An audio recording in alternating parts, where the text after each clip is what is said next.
The briefing today was very useful. But first let me make this point that this briefing should have actually happened in Malaysia.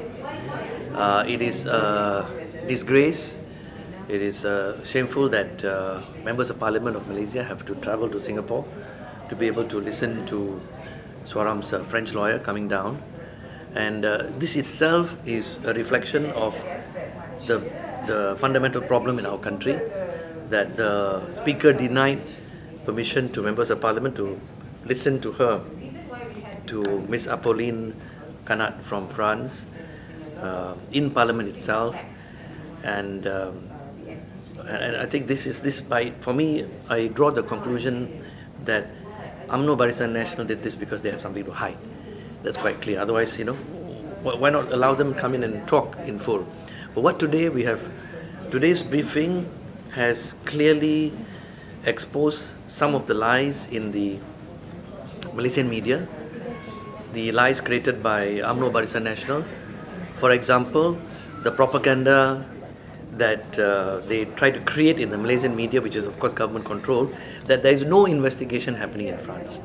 Today we heard directly from the lawyers who are directly involved in the proceedings as lawyers for Suaram, that the investigation is ongoing. Subpoenas are continually being issued.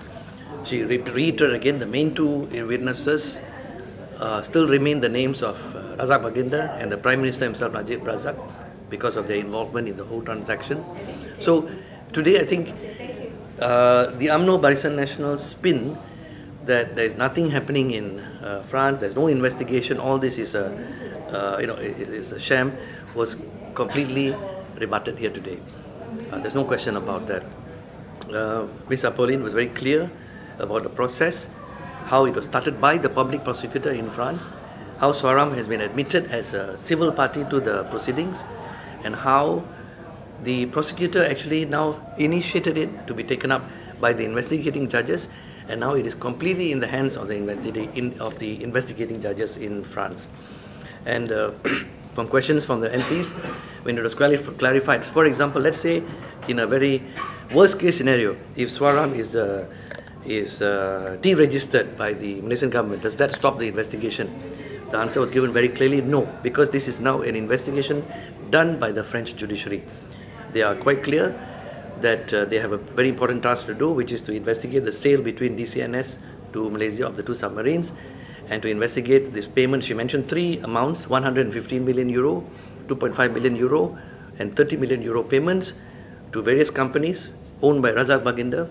And these payments were channeled through various countries. She mentioned Malta, she mentioned Liechtenstein, and these are all going to be investigated by these judges because they want to know whether French officials were involved in these corrupt payments, and if so, then finally at the conclusion of this investigation they will decide whether to prosecute certain persons and who they will be. So I think today's briefing has been useful for that. Of course, we know that the process is slow. It's not going to happen in a matter of months. This process will take a few years, and Ms. Apolline explained that because they're going to be very thorough about it. It's not a simple transaction; it's complicated, and but whatever it is, they are quite clear. They will get to the truth of the matter, and one day, not too long from now, Malaysians will get to know the full truth about all the corruption in the purchase of the Scorpene submarines.